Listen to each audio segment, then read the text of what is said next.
Austin. You were disappointed with that. What was your take on the 90 minutes? Yeah, disappointing. We knew that we had that. Everything had to go our way today to get a result. And in the first half, it was a big blow to lose Glenn so early. He was, he's a very important player for us and has experience of these situations before. And then the goal right before half time. Of course, Rangers dominated the first half in possession. Most of our possession was in our own half, but. When you get to 45 minutes, you hope you can get in, regroup.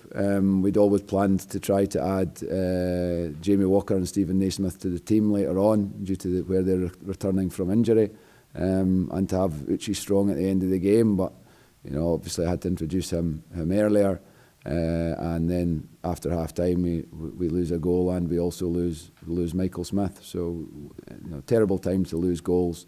On top of that, two key players that we've lost as well through injury. Was the game plan to actually frustrate Rangers, or was it to have a go?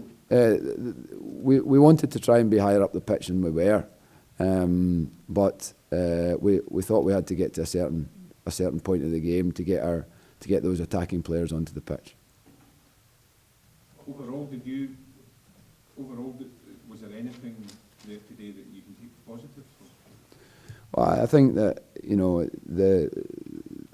the games against Rangers of late, other than the one at Tynecastle, Ibrox, we've struggled as well, and I thought the team could have gone under when it went 3-0, and they stuck to it. There's a lot of players who are still returning as well, and young Aaron Hickey has to go in and step in at centre back. Against a very confident Rangers team.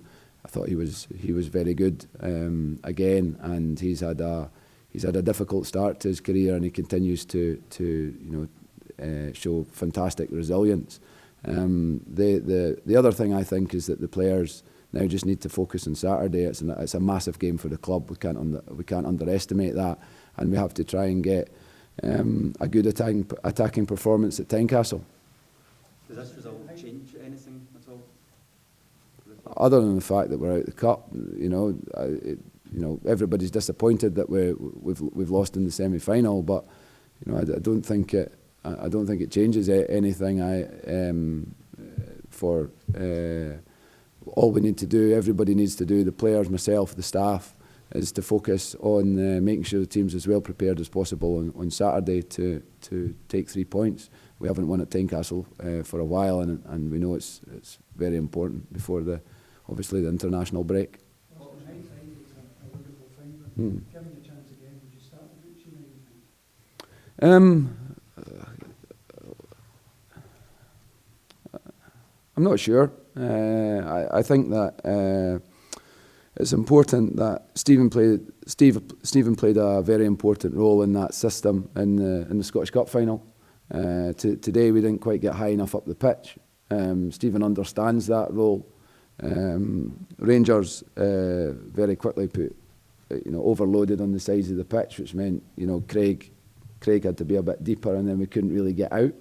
But the plan was that Stephen was on the pitch, and we kept the game tight in the early stages, and then we could introduce these players who can affect the game more at the attacking end of the pitch. We knew that as I said before the game, we know that down the stretch it's difficult for Uche at times with the amount of work he has to do, and we'd hope that the shape of the team would allow us to get to half time, and we were 1 minute away from that.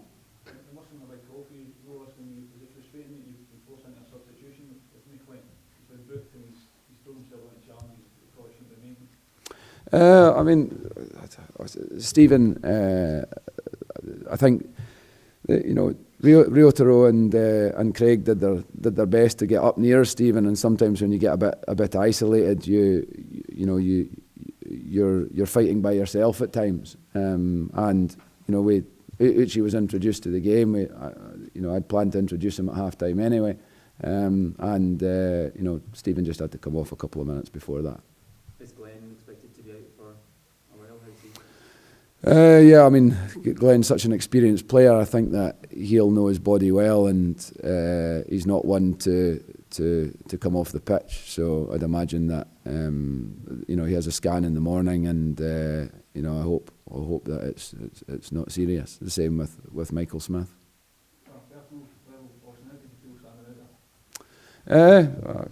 I mean, as I said, it's not the first time I've done this, so the same as the other times. Naturally a big blow to lose the goal before half time. The goal straight after half time, and in the latter stages of the game, I did feel for the players as well, because the game's dead at that point, and with 10 minutes to go or whatever it is. So no different to the 3 games that I've stood in as interim manager before. Austin would believe that Anne says she's going to take her time over making this appointment. Does today's result change that in any way in your mind, and that there has to be an urgency, or the coaches that are there are more than capable of looking after it? Well, as I've said before, this is the 4th game that I've stood in due to a variety of circumstances. I've won my previous 3 against Motherwell, Livingston and St Mirren, and this is a cup semi-final against Rangers at Hampden. We haven't beaten them since 2017. We've lost 2 experienced players from injury. So I'm just going to try and do what I've done the other times, and make sure that Hearts are prepared to beat St Mirren on Saturday.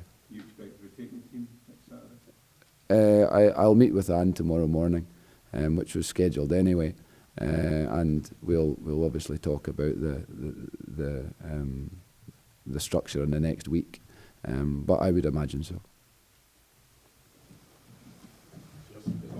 Thank you.